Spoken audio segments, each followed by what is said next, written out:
जैसा कि आप जानते हैं, आपके कई प्रश्न, कई समस्याओं का हम यहाँ समाधान करते हैं।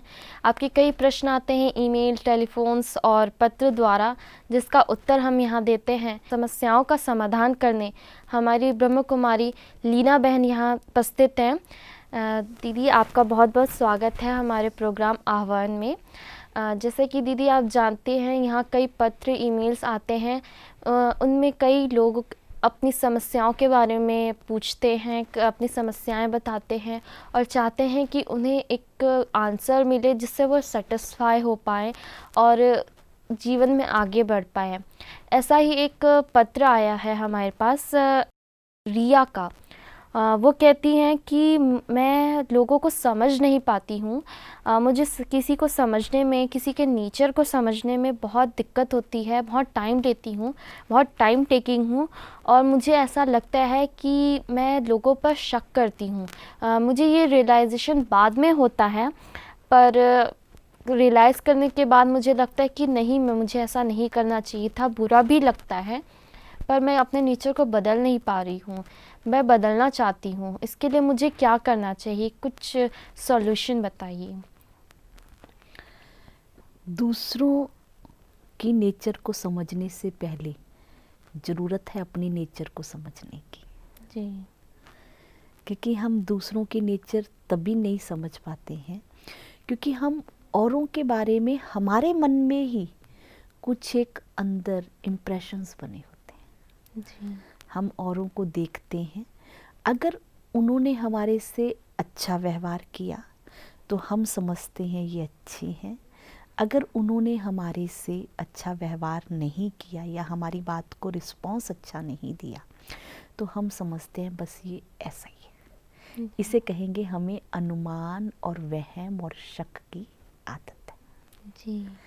और इस तरह की पर्सनैलिटी के लोग अपनी लाइफ में सक्सेस होने में बहुत मुश्किल पेश आती है उनके आगे, क्योंकि ये अपनी ही अनुमान है। जैसे थोड़े दिन पहले मेरे सामने ही एक मिसअंडरस्टैंडिंग आई किसी की कि कोई भाई ने किसी को कुछ बोल दिया, तो उसको लगा कि शायद मैंने उसको ऐसा बोला इसलिए उसने उसको ऐसा बोला। तो कई दिन वो इसी अपनी मिसअंडरस्टैंडिंग में रहा। फिर एक दिन उसने मेरे आगे बात शेयर की। मैंने कहा मुझे तो इस विषय में पता ही नहीं है क्या बात हुई है। तो वो क्या है कि अपने अनुमान के कारण खुद दुखी हुए, खुद सोचते रहे, खुद की खुशी गुम हो गई। जी। जब खुद की खुशी गुम हो गई तो फिर हम कुछ भी कर रहे हैं अच्छा ही नहीं लगेगा। हाँ जी। अंदर एक उदासी बनी रहेगी, निराशा बनी रहेगी। तो उसके कारण फिर हम और कारोबार में भी कंफ्यूज ही रहेंगे। जैसे समझो कि किसी की लाइट ही घर की चली गई हो ना तो हमारी भी अंदर की लाइट चली जाती है। हाँ। इसलिए इस नेचर को मुझे अंदर से खत्म करना है। जब भी मेरे मन में किसी के लिए डाउटफुल थॉट्स आए या किसी को देख के अनुमान लगाऊं, तुरंत मुझे अपने मन को स्टॉप बोलना पड़ेगा कि मैं दूसरों के बारे में ऐसा क्यों सोच रही हूँ। और दूसरे शब्दों में जहाँ तक मैं समझती हूँ कि हम अपने आप को बहुत अच्छा समझते हैं, हम तभी दूसरे के लिए डाउटफुल हैं, ठीक है ना। तो जब हम दूसरों पे डाउट कर रहे हैं तो दूसरे हमारे पे फेथ कैसे कर लेंगे। जी। क्योंकि इसके लिए असल में हमारे मन में दूसरों के लिए प्यार की कमी है। हमें प्यार लेना तो आता है पर देना नहीं आता है। दूसरों के विचारों को रिगार्ड देना नहीं आता है। दूसरों को समझना नहीं आता है। तो अगर हम दूसरों को थोड़ा सा अपने मन को साइलेंट करें ना, जो बहुत बोल रहा है अंदर, क्योंकि जिससे हमारे विचार नहीं मिलते हैं या जिस पे हमें फेथ नहीं है, जिस पे हमें डाउट है, जिसके लिए हमारे मन में कुछ वहम है, तो उसके लिए हमारा मन लगातार कंटिन्यू बोल रहा है ये तो ऐसा ही है, ये तो ऐसा ही है, ये तो ऐसा ही है। उससे बात भी कर रहे हैं, उसे हम कोई किसी चीज़ के लिए यूज़ भी कर रहे हैं या करना चाह रहे हैं, और फिर अंदर से मुझे पता करेगा तो है नहीं, अपने आप ही मुझे पता करेगा तो है नहीं, लेकिन हम क्या थॉट्स आगे दे रहे हैं, करेगा नहीं, करेगा नहीं, करेगा नहीं, तो हमारे थॉट्स ट्रैवल कर रहे हैं ना। भले वो उसको नहीं पता आप ऐसा सोच रहे हैं, जब हमने पहले ही कह दिया कि ये तो करेगा ही नहीं, तो वो आगे से रिएक्ट क्या करेगा कि हाँ नहीं करूँगा ना, फिनिश। क्योंकि एक चीज़ हमें समझनी है कि भले हम मुंह से कुछ भी ना बोलें, लेकिन हम जो सोचते हैं वो ट्रैवल जरूर करता है। इसलिए इस थॉट सिस्टम को समझना जरूरी है। इसीलिए देखो, जैसे ही किसी कोई व्यक्ति अचानक हमारे सामने आया, हम किसी अपने काम में बिजी थे, हम उसको अच्छा सा रिसीव नहीं किया, है ना, हम नहीं चाह रहे थे कि वो हमारे ग्रुप में इस टाइम बैठे बात करे, तो उसमें हमने उसे कुछ नहीं बोला, बस हमने ऊपर से कहा हाँ ठीक है, वो भी जल्दी से कहेगा अच्छा मैं जा रहा हूँ, है ना, अंदर से तो हम चाह ही रहे थे ना बस ये जाए जी। तो उसने वाइब्रेशन कैच कर लिए, हाँ जी। और जिससे हमारे विचार मिलते हैं, हम उसके लिए सोचते हैं थोड़ा टाइम मेरे पास बैठ जाए, ये थोड़ी मेरी बात सुने, या मैं इससे बात शेयर करूं, तो वो कितना बिजी होके भी आधा पौना घंटा लगा जाएगा हमारे पास। जी।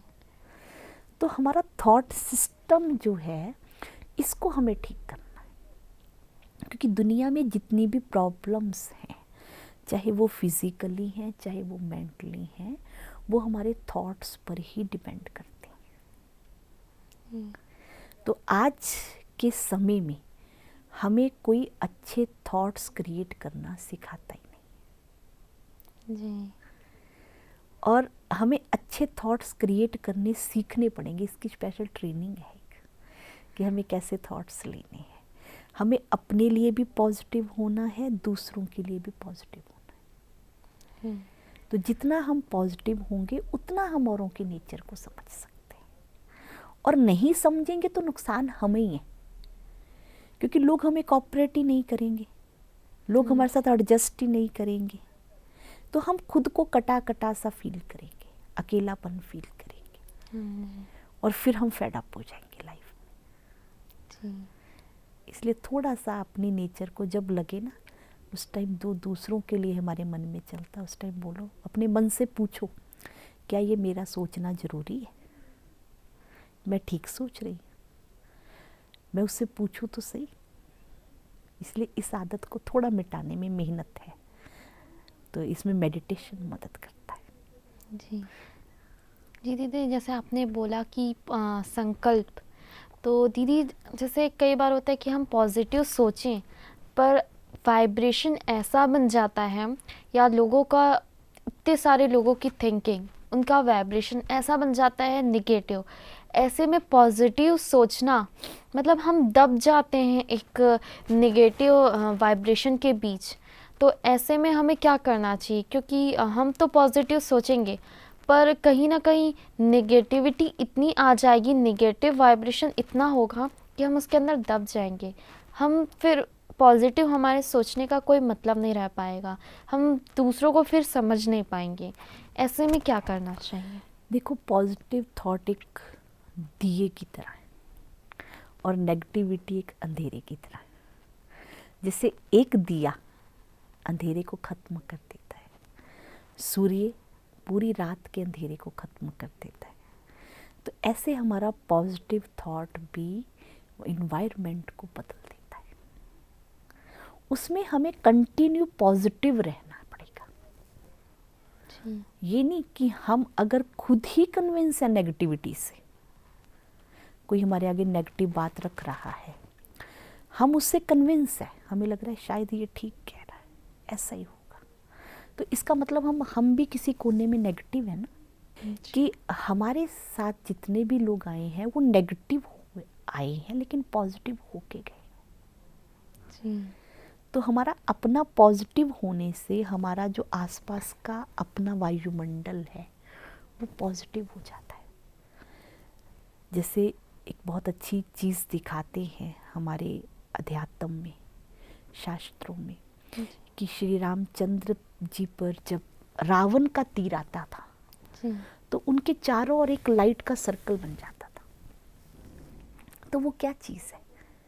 वो उनकी पॉजिटिव एनर्जी है, जिस पे रावण के तीर अटैक नहीं कर सकते थे। जी। तो सेम यही चीज़ है कि हमारा पॉजिटिव थॉट्स दूसरों की नेगेटिविटी हमारे पे इफ़ेक्ट नहीं कर सकते। पर पॉजिटिव मीन फिर हमें कंटिन्यू पॉजिटिव होना पड़ेगा। ये चीज़ है उसमें, है कि अगर हम ही नेगेटिव एनवायरनमेंट से कन्विंस हो रहे हैं तो फिर तो हम खुद ही पॉजिटिव नहीं है ना, और उनको कैसे मोटिवेट करेंगे। जी। क्योंकि बहुत लोग हमारे सेंटर्स पर आते हैं, उनकी आदतें नेगेटिव ही होती हैं, थॉट सिस्टम नेगेटिव ही होता है, लेकिन रोज़ प्यार से हम उनको पॉजिटिव टिप्स देते हैं, आज आप ऐसे करना, आज आप ऐसे करना, और अगले दिन बहुत खुशी से बताते हैं कि दीदी मैंने इतने % इस चीज़ में सफलता पाई। जी। थोड़ी मेहनत करनी पड़ती है अपने में, थोड़ा सा अपने थॉट्स पे ध्यान देना पड़ता है। जी दीदी, जी बिल्कुल सही कहा आपने कि थॉट्स पे हमें ध्यान देना है, एक कंटिन्यू रखना है हमें अपने पॉजिटिव थिंकिंग को, पॉजिटिव थॉट्स को। दीदी कई बार ये भी होता है कि जैसे रिया ने कहा कि मैं बहुत टाइम भी लेती हूँ, बहुत टाइम टेकिंग हूँ डिसीज़न लेने में। तो ये किस चीज़ की निशानी कह सकते हैं कि हम किसी पे डिसीज़न नहीं ले पा रहे हैं? क्या हमारी थॉट्स में वो कमी है, या फिर हमारी थिंकिंग में, या फिर एक होता है कि नेचर में ही ऐसा है, या फिर इसका क्या सॉल्यूशन हो सकता है? क्या होना चाहिए? किसकी कमी ज़्यादा है? हमारा कॉन्फिडेंस लेवल लूज है, वो नहीं, कॉन्फिडेंस, सेल्फ कॉन्फिडेंस नहीं है हमारे पास। और दूसरा, एक्सेस सोचने की आदत है, मैं ये करूं या ये करूं, करूं या नहीं करूं, अभी करूं या बाद में करूं, कर लिया तो लोग इसके बारे में क्या रिएक्ट करेंगे, फिर मेरे को सक्सेस मिलेगी नहीं मिलेगी, होगा या नहीं होगा। ओवर थिंकिंग जिसे कह सकते हैं। तो वो एक्सेस हम जो सोच रहे हैं वही हमारी अपनी प्रॉब्लम है। काम 5 मिनट का, काम 2 मिनट का, लेकिन निपटा हम घंटों में रहे। जी। ये तो वो हाल है जैसे बच्चा कुछ लर्न करने बैठ गया है लेकिन वो जा कहीं और रहा है, आगे बुक्स खुली हुई हैं। जी। ये तो वो सिचुएशंस हैं। हाँ जी। तो इसीलिए हमें प्रेजेंट माइंड होना पड़ेगा ना। जी। हर चीज़ में करूं या ना करूं नहीं, हमें अपना कॉन्फिडेंस लेवल बढ़ाना है। हाँ जी। मान लो अगर 1-2 बार हमारा लॉस हो भी गया, फिर क्या हुआ? इंसान गलतियों का पुतला है, गलती करके हम एक बार सीख लेते हैं। हाँ जी। मैं अपने लाइफ के एक्सपीरियंस से ऐसा फील करती हूँ कि अगर एक बार हमने किसी चीज़ में गलती कर ली, हार खा ली, तो हम दोबारा वहाँ हार नहीं खाते, हमें समझ आ जाती है। गलतियाँ हमें समझदार बना देती हैं। बहुत लोग ऐसे होते हैं, वो सोचते हैं कि बस मेरे से गलती ना हो, ये इस पर्सनालिटी के लोग हैं कि कोई मेरे पे उंगली ना उठाए, कोई मेरे को दोष ना दे, और कभी मेरे से गलती ना हो। ये तो हो ही नहीं सकता। बड़े से बड़ा बिजनेसमैन भी, बड़े से बड़ा साइंटिस्ट भी गलती के बाद ही बड़ा बना है। हर गलती हमें कुछ सिखाती है। जी। अगर लोग हमें 2-4 कुछ कह भी देंगे बात, तो हमारे फ़ायदे के लिए कहेंगे ना, नुकसान के तो नहीं कहेंगे, और वो भी तो हमारे अपने ही है ना। हाँ जी। वो अपना समझ के तो कहेंगे ना हमें।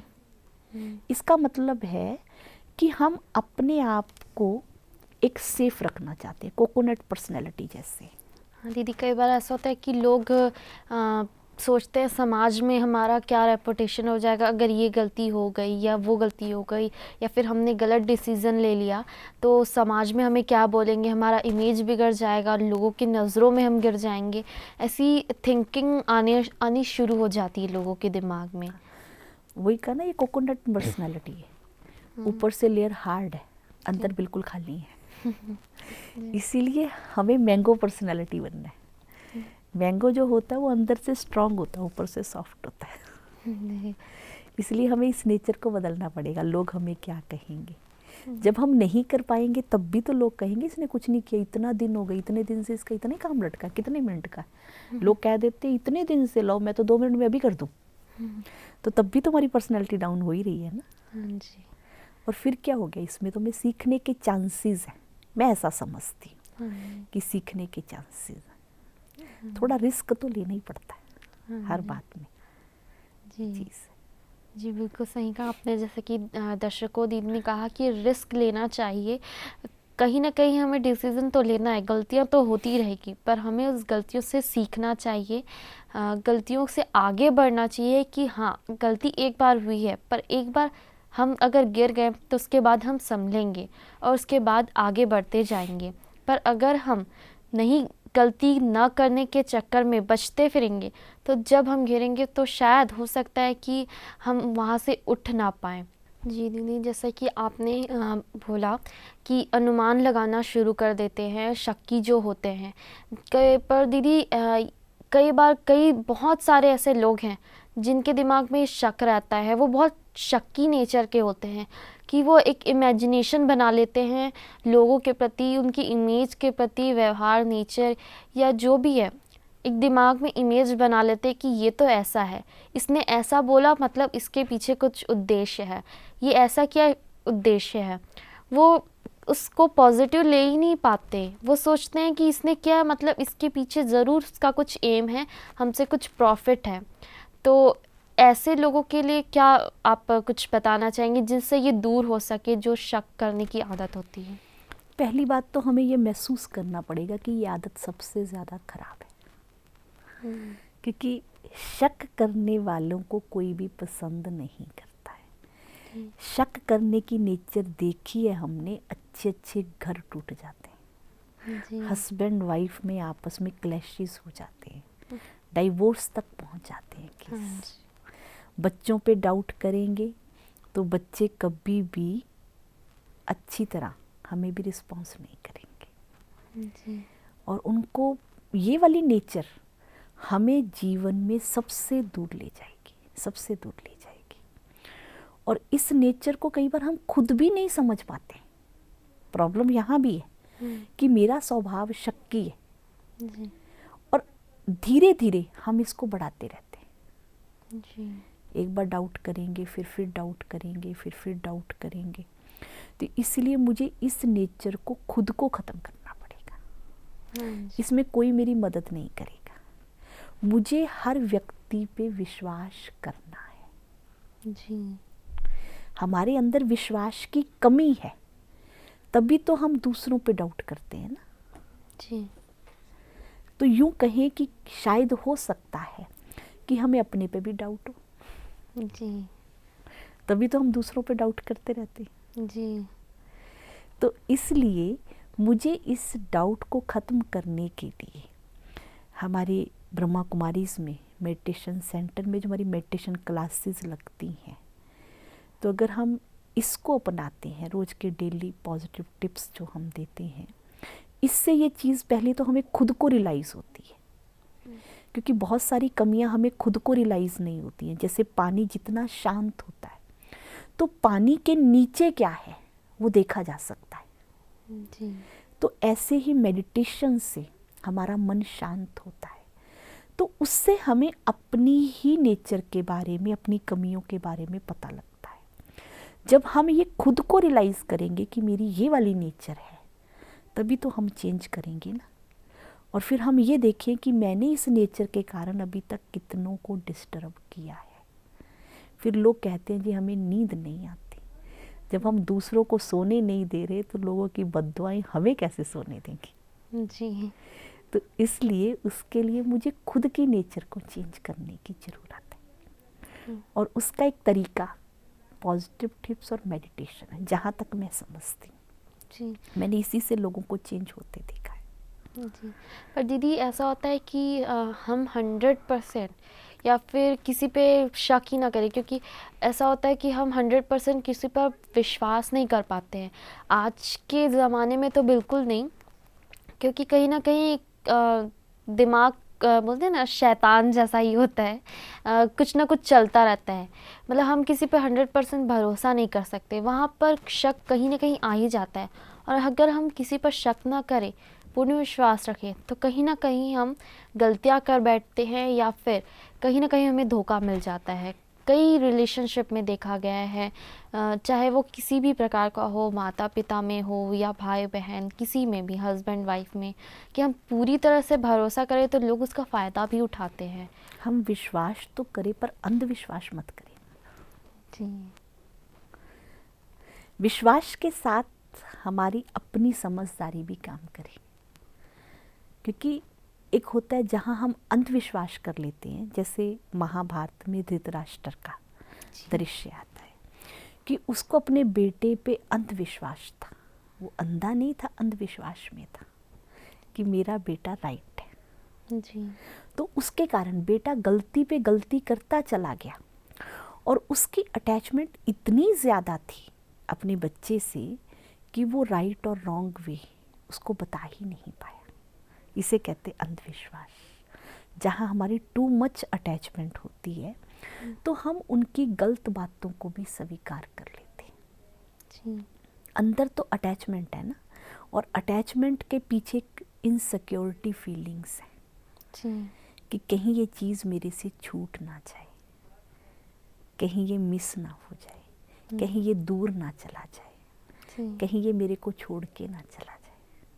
इस तरह की फीलिंग्स है। तो इसीलिए उसके लिए हमें अपने आप को गहराई से समझना है और दूसरे के भी राइट रॉन्ग को समझना है, तभी होगा। कहीं ऐसा ना हो, वो बात आपने राइट कही है कि अंधविश्वास में फिर लोग उसका फ़ायदा उठाते हैं। उनको पता है ना, उन्होंने इतना ज़्यादा अपने प्रेज, और वो विश्वास बनाते कैसे हैं जो अंधविश्वास में कन्वर्ट होता है, वो टू मच प्रेज करेंगे, जिसे हम कहते हैं बटरिंग, है ना। और इंसान की एक नेचर बन गई है कि वो दूसरों के से अपनी महिमा सुनना बहुत पसंद करता है। और वो दूसरों की महिमा के चक्कर में जिसने अपना काम कराना है, जैसे सेल्फिश नेचर जो है, वो दूसरों की महिमा करेगा और अपना उल्लू सीधा करेगा, अपना काम करवाएगा। तो उसके लिए हमें भी तो इंटरनल इंटेलिजेंट बनने की ज़रूरत है ना। हम समझे ना, समझदार बने। जी। शक वाली नेचर नहीं चाहिए, पर समझदार चाहिए ये चीज़। तो दीदी, ये कहाँ पता लगेगा कि ये विश्वास है और ये अंधविश्वास है? कहाँ, मतलब शक तो नहीं, पर विश्वास और अंधविश्वास के बीच हम कहाँ डिसीज़न लेने कि ये इतना विश्वास ठीक है, इससे ज़्यादा हमें नहीं करना है, इससे ज़्यादा अंधविश्वास है, ये कैसे डिस्टिंग्विश करें हम, ये कैसे बताएं? ये भी पता लग जाता है। जैसे पेरेंट्स होते हैं ना, उनको अक्सर बच्चों पे अंधविश्वास होता है कि मेरा बच्चा गलत कर ही नहीं सकता है ना। और बच्चे भी बड़े अच्छे आजकल के इंटेलिजेंट हैं, वो मम्मी पापा की बटरिंग करते रहेंगे ना, और ख़ास करके मम्मी की करेंगे ना जी। कि मम्मी तो पापा को मना ही लेगी ना। अब और नहीं तो फिर अगर उनकी ये बात पूरी नहीं होती है तो फिर वो जिद करते हैं, है ना। और फिर वो वही धृतराष्ट्र वाली बात कि मोह में इतने अंधे हैं कि वो बच्चों की गलत बात को भी पूरा कर देते हैं। उसका राइट और रॉन्ग समझ नहीं, हाँ राइट रॉन्ग वो कहा ना, उनको इनसिक्योर फीलिंग्स है कि कहीं ये चीज़ मेरे से छूट ना जाए, कहीं मेरे से दूर ना हो जाए। अगर मैं बच्चे को नहीं समझाऊंगी, या मैं अपने हस्बैंड को या कहीं भी रिलेशन में मैंने नहीं बात की थोड़ा सा, तो ये मेरे को छोड़ के चला जाएगा, है ना। हमारे में प्यार कम हो जाएगा। प्यार अपनी जगह है, प्यार और विश्वास वैसे आपस में एक दो का गहरा संबंध है, क्योंकि विश्वास भी वहीं होता है जहाँ प्यार होता है। और बिना विश्वास के दुनिया में गाड़ी चल भी नहीं सकती है। अब बिजनेस है, बिना विश्वास के हो जाएगा? कहीं रिलेशंस है, बिना विश्वास के चलेंगे? नहीं। लेकिन कुछ कुछ ऐसे लोग हैं जहाँ हम अंधविश्वास करते हैं, कुछ कुछ इस टाइप के रिलेशंस हैं जहाँ बहुत ज़्यादा अटैचमेंट काम करती है, वहाँ अंधविश्वास काम करता है। तो हमें अटैचमेंट को ख़त्म करना पड़ेगा। पर अटैचमेंट तो ऐसा हो जाता है कि पता ही नहीं चलता कि कब किससे अटैचमेंट हो गया है, या फिर हम रोक नहीं पाते हैं, किसी से अपने आप अटैचमेंट हो जाता है, अपने आप विश्वास करने लगते हैं, फिर ऐसा होता है वो जो बोले हम वो मानने लगते हैं। तो ऐसी सिचुएशन में क्या करना चाहिए, क्योंकि अटैचमेंट को रोका भी नहीं जा सकता। हम क्या है कि उसकी क्वालिटीज़ पे हम प्रभावित हो रहे हैं, हमें उसकी क्वालिटीज़ अच्छी लग रही हैं, बार बार हम उसकी क्वालिटीज़ को रिवाइज कर रहे हैं, या उसने जब जब हमें सहयोग दिया हमें वो याद आता है, फिर उससे जुड़ जाते हैं, फिर बंध जाते हैं, वो बंधते बंधते एक अटैचमेंट की कड़ी जो है जुड़ जाती है, फिर वो इतनी ज़्यादा अटैचमेंट ना होकर एक बंधन जैसा हो जाता है जी। कि हमें उसकी बात माननी है, अगर नहीं मानेंगे तो वो नाराज़ हो जाएगा। जी। तो वही कहा ना, इनसिक्योर फीलिंग हो जाती है। तो इसीलिए इस ईश्वरीय विश्वविद्यालय में कहते हैं रूहानी स्नेह करो, आत्मिक स्नेह करो। जब हम आत्मिक स्नेह करते हैं, एक दो की वैल्यूज़ के बेस पे स्नेह करते हैं, तो उसमें हमें अटैचमेंट नहीं आती। जैसे इस विद्यालय में सबका सबसे स्नेह है, जितने भी सब हमारे पास आने वाले भाई बहन हैं या हमारे आश्रम पे रहने वाली बहनें हैं, सबका आपस में एक अच्छा रूहानी स्नेह है। हाँ, पर अटैचमेंट नहीं है कि हम उनकी रॉन्ग बात को भी स्वीकार करें। जो पेरेंट्स बहुत अच्छे हैं तो उनको भी देखा गया है कि वो अपने बच्चों को गलत बात पे रोकेंगे जी। क्योंकि उनका उनसे प्यार है। वो चाहते नहीं कि कल को हमारा बच्चा गलत रास्ते पे भटक जाए। जैसे डॉक्टर है, वो पेशेंट को अटेंड बहुत प्यार से करता है, जी। जितनी बार आएगा बहुत उसके प्यार से बोलने से उसकी बीमारी चली जाती है, पर वो अटैचमेंट नहीं करता। तो पर ये हमें खुद को समझाना पड़ेगा ना, खुद को देखना पड़ेगा कि कहीं मैं किसी चीज़ से या किसी व्यक्ति से ज़्यादा अटैच तो नहीं हो रही। अटैच होने का मतलब है कि हम उस चीज़ के अधीन हो गए हैं, हम उसके बिना रह ही नहीं पा रहे हैं, हमारी ज़िंदगी खाली हो गई है उसके बिना, हम उसके बिना अपने आप को अकेला फील कर रहे हैं। तो अगर हम यही अटैचमेंट को कन्वर्ट कर लें परमात्मा में, हम उससे अटैच हो जाएं, तो फिर हमें बाकियों से डिटैच होना सहज हो जाएगा। हमने तो अपनी लाइफ में ऐसा एक्सपीरियंस किया है कि जितना जितना हम परमात्मा से अटैच होते चले गए, तो परमात्मा से अटैच होने से दूसरों से प्यार तो है, दूसरों पे विश्वास भी है, लेकिन अटैचमेंट वाली बात नहीं जी। चीज़ जैसे उसमें रामायण में भी कहा ना, तुलसीदास को उसकी पत्नी ने कि तुम इतना प्यार जो मेरे से कर रहे हो, अगर तुम राम से कर लो ना तो तुम्हारी नैया पार हो जाए। तो हम भी यही कहेंगे कि घर परिवार में प्यार की तो ज़रूरत है, प्यार से तो हमें चलना ही है, लेकिन साथ साथ हम अगर अपने प्यार को परमात्मा में कन्वर्ट करते हैं तो फिर हमारे अंदर ये जो अंधविश्वास वाली बात है वो ख़त्म हो जाएगी, क्योंकि परमात्मा हमारे को एक पावर देता है जी। बिल्कुल। उसकी पावर से ही हमारी डिसीजन पावर राइट होती है। जी, बिल्कुल सही कहा आपने, बहुत अच्छी बातें बताई। मैं मानती हूँ कि रिया आपकी बात सुन रही होंगी और बहुत संतुष्ट होंगी आपकी उत्तर से। दर्शकों, वैसे तो हमारा मन नहीं कर रहा है इस प्रोग्राम को यहाँ समाप्त करने का, पर घड़ी की सुइयाँ हमें कहती हैं कि हमें यहीं अपनी वाणी को विराम देना चाहिए। दीदी, आप इस प्रोग्राम में आई, आपने अपना अमूल्य समय हमें दिया, इसके लिए बहुत बहुत धन्यवाद। दर्शकों, जैसा कि आपने सुना, रिया का प्रश्न था कि वो बहुत टाइम टेकिंग है, किसी भी डिसीज़न के लिए किसी के नेचर को नहीं समझ पाती, तो उनको एक शांति से सोचना चाहिए। गलतियाँ होंगी पर गलतियों से सीखना चाहिए, क्योंकि एक बार अगर गलती हो जाती है पर आगे वो इस चीज़ को सुधार लेंगी। तो इसी के साथ हम इस प्रोग्राम को यहीं समाप्त करते हैं। नमस्कार। ब्रह्मा को जानकारी के लिए संपर्क करें Brahma Kumaris, Shantivan, Abu road, Rajasthan. Phone number है 09414423866, 08058358622। हमारा ईमेल है aavhan 108@gmail.com।